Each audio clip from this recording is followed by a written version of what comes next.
Hey everyone, welcome back to the channel. Today we're exploring the most powerful and influential houses of Westeros. From the dragon-riding Targaryens to the cunning Lannisters, these houses have shaped the history and fate of the Seven Kingdoms. So let's get started.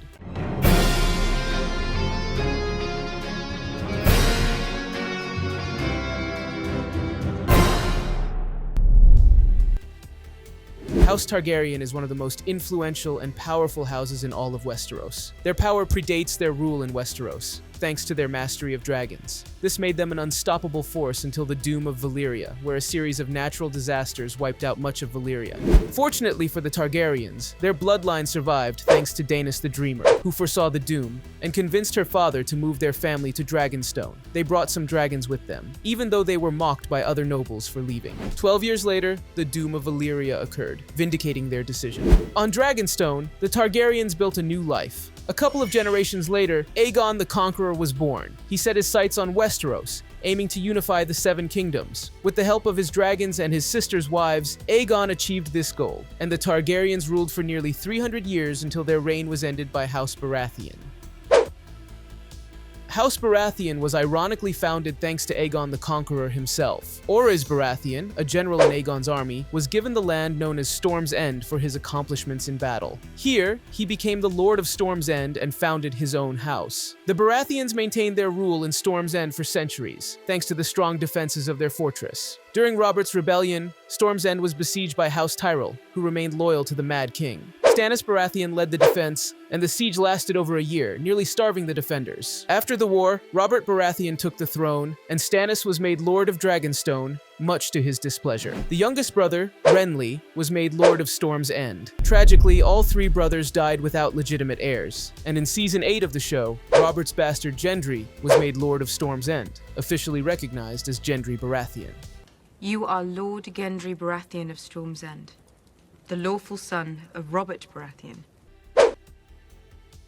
House Stark is one of the oldest and strongest houses in all of Westeros. Before Aegon the Conqueror's unification of the Seven Kingdoms, the Starks were the rulers of the North. Thousands of years before the events of the show and books, House Stark was founded by Bran the Builder, a legendary first man who created Winterfell and, according to legend, built the Wall. After years of fighting other northern houses for control, House Stark emerged as the strongest, becoming the Kings of Winter. When Aegon the Conqueror arrived, King Torrhen Stark marched south but surrendered upon seeing Aegon's dragons and his many victories, earning him the moniker, the King Who Knelt. This allowed House Stark to retain its power in Winterfell, serving under the Targaryens for centuries. The Starks endured many hardships, including the abduction of Lyanna Stark by Prince Rhaegar Targaryen, which led to Robert's rebellion.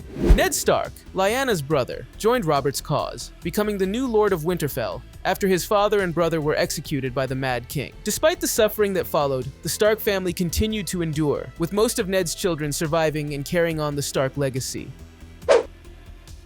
House Lannister, one of the wealthiest and most powerful families in Westeros, descends from the Andals, who came from the western side of Essos 6,000 years ago. They conquered most of the continent, which was inhabited by the First Men. The Lannisters' rise to prominence began with Lann the Clever, a legendary trickster who swindled Casterly Rock from House Casterly, leading to the extinction of House Casterly and the rise of House Lannister. The Lannisters became the Lords of Casterly Rock and bent the knee to Aegon the Conqueror. Thanks to the gold mines of Casterly Rock, they became the wealthiest family in Westeros, leading to the saying, "A Lannister always pays his debts." Tywin Lannister, the patriarch, restored the house to its former glory after his father, Tydos, nearly ruined it. Under Tywin's ruthless leadership, House Lannister became one of the most powerful houses in Westeros. By the end of the show, all the main Lannisters except for Tyrion had died, leaving the future of the house uncertain. However, their legacy remains strong in the books.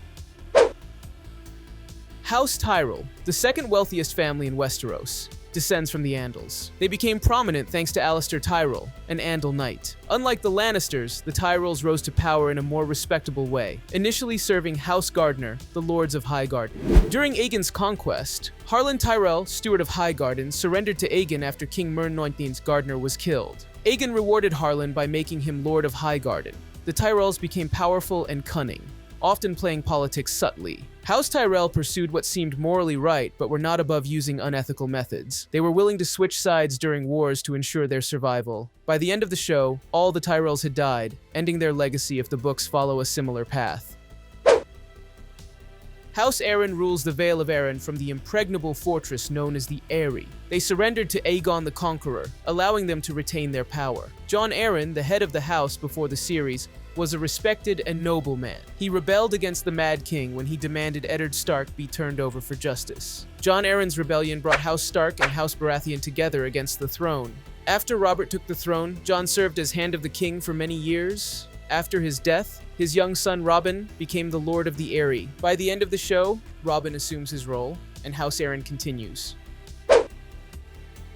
House Martell ruled Dorne, the southernmost part of Westeros. Dorne was once divided among multiple houses, each with its own king. House Martell rose to prominence about 1,000 years ago when Rhoynish refugees, led by the warrior queen Nymeria, fled Essos and allied with Mors Martell through marriage. Together, they conquered and unified Dorne, adopting the Rhoynish titles of prince and princess. House Martell remained strong and independent, even successfully resisting Aegon the Conqueror. They joined the Seven Kingdoms through a matrimonial alliance a century before the series' events, but retained their titles. The words unbowed, unbent, unbroken reflect their resilience. Elia Martell, a princess of Dorne, married Rhaegar Targaryen and had 2 children. During Robert's rebellion, Elia and her children were murdered by the Mountain, leading to outrage from her brothers, Doran and Oberyn.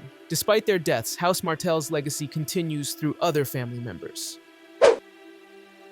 House Greyjoy rules the Iron Islands, harsh and bleak lands with a fierce and ruthless people known as the Ironborn. They excel in naval warfare and raiding. Lord Balon Greyjoy led a rebellion against King Robert Baratheon, but was defeated, leading to the deaths of his sons, Roderick and Meryn. His surviving son Theon was taken by the Starks as a ward. After Balon's defeat, his daughter Yara remained on the Iron Islands. Balon exiled his brother Euron, who became a feared pirate. Euron returned, killed Balon, and claimed the throne. By the end of the show, Theon and Euron were dead, and Yara became the new ruler of the Iron Islands. House Tully rules the Riverlands from Riverrun. They rose to prominence during Aegon's conquest when Lord Edmund Tully rebelled against the King of the Iron Islands to support the Targaryens. House Tully has always remained loyal to House Targaryen until Robert's rebellion. Hoster Tully, the head of the house during the series, married his daughters, Catelyn and Lysa, to Eddard Stark and Jon Arryn, forming a powerful alliance against the Mad King. Despite the deaths of Catelyn and Lysa, House Tully continues through Edmure, who remains the Lord of Riverrun. House Frey rules the Twins, a castle with 2 towers connected by a bridge over a river. They charge a toll for crossing, making them wealthy. Before the War of the Five Kings, they were vassals of House Tully. Lord Walder Frey orchestrated the Red Wedding, betraying the Starks. Arya Stark later avenged her family by killing Walder. Despite this, House Frey continues through Walder's many descendants. House Bolton, one of the oldest houses in the north, was known for its brutality and rivalry with House Stark. They practiced flaying, torturing prisoners by removing their skin. Eventually, they bent the knee to House Stark, but remained the second most powerful house in the north. Roose Bolton betrayed House Stark during the Red Wedding, becoming the Warden of the North and Lord of Winterfell. His son Ramsay was even more ruthless. By Season 6, all the Boltons were killed, ending their legacy. House Mormont rules Bear Island, a remote and poor land in the north. They are known for their strength and loyalty. Their reputation was tarnished by Jorah Mormont's involvement in slave trading, leading to his exile. Jorah later served Daenerys Targaryen, and his cousin Lyanna became the head of House Mormont. Both Jorah and Lyanna died in Season 8, leading to the extinction of House Mormont.